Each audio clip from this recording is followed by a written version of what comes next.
안녕, 민기행입니다. 오늘은 제가 사는 수원을 중심으로 지하철 여행기를 구성해 보았는데요. 수원의 14개의 지하철역에서 갈 수 있는 독특한 6개의 관광지를 소개해 드리겠습니다. 처음 방문한 곳은 고색역. 수원역에서 한 정거장 떨어진 이곳에는 미술관이 된 폐수처리장이 있습니다.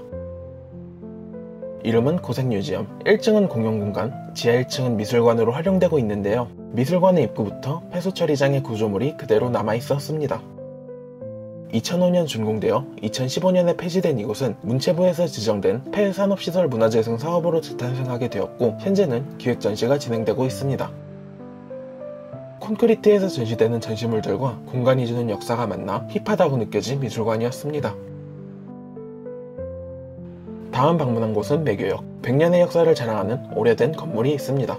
이 건물의 이름은 북우곤, 일제 수탈의 선물이라고 하는데요. 일제강점기 우리나라 농민들에게 종자와 종묘를 판매하여 폭리를 취한 공간입니다.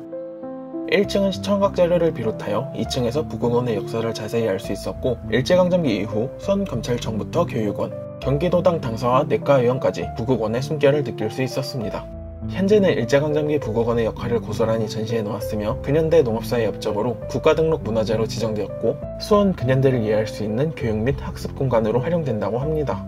수원의 역사를 이해할 수 있는 또 다른 공간이 근처에 있습니다. 과거 유교를 교육했던 교육기관은 향교가 수원에도 있었는데요. 화성시에 있다가 1789년 팔달산 아래로 이전한 수원향교입니다.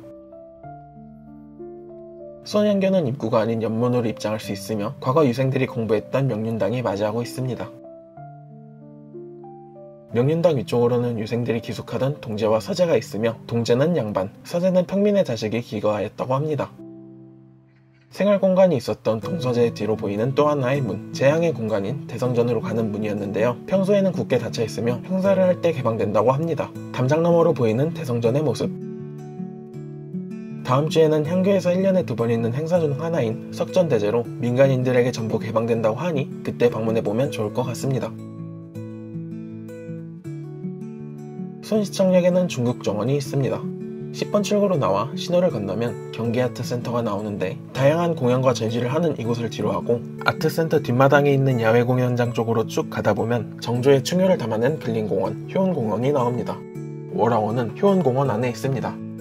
2006년 중국과의 우호교류 협력을 기념하여 생긴 이곳은 중국 전통정원의 모습을 본떠 만들었습니다. 중국 정원에서 가장 독특한 건축물인 월량문. 이는 완전함, 조화를 상징하는 중국의 원의 의미가 내포되어 있다고 하네요. 더불어 다리, 누각, 회랑이 곳곳에 미로처럼 퍼져 있는데, 보는 곳에 따라 달라지는 풍경의 재미를 가미하기 위해 약간의 미로처럼 경로를 놓는 것도 중국 정원의 특징입니다.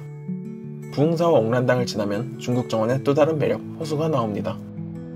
중국 정원에서 또 다른 특징인 연못은 건축물과 조화되어 안정감을 가져다 줍니다. 수원, 행궁동에 온다면 잠깐 들리기 좋은 월화원입니다. 다음 방문한 곳은 광교중앙역, 수원의 대표 유원지, 원천 유원지였던 이곳에 다시 탄생한 광교호수공원입니다. 광교호수공원은 원천호수, 신대호수로 나뉘는데, 원천호수는 다양한 시설이 있어 주말이 되면 외지인들과 함께 인산인해를 이룬다고 합니다. 그중 광교호수공원의 전체를 볼 수 있는 프라이부르크 전망대는 2015년 독일 프라이부르크와 자매결을 맺음을 기념하기 위해 만들어졌는데, 호수공원이 한눈에 보이는 전망을 자랑하고 있습니다. 호수와 더불어 생태공원의 아름다움이 엿보이는 전망대, 동쪽으로는 좀 더 자연과 어우러지고 주민들이 더 많이 이용하는 신대호수가 보입니다. 근린공원의 역할과 더불어 관광지로도 가치 있는 호수공원, 이곳에 와야 하는 또 하나의 이유가 있는데요. 호수공원 근처에 갤러리와 광교점이 있기 때문입니다. 평범한 상업시설에 국한되지 않고 광교 호수공원이 보이는 조망과 광화위례를 활용한 발판까지 날씨의 영향을 받지 않고 한적하게 여가를 즐기기 좋은 공간이었습니다. 날씨가 선선해지는 가을, 자연과 어우러진 호수공원의 방문을 추천드립니다.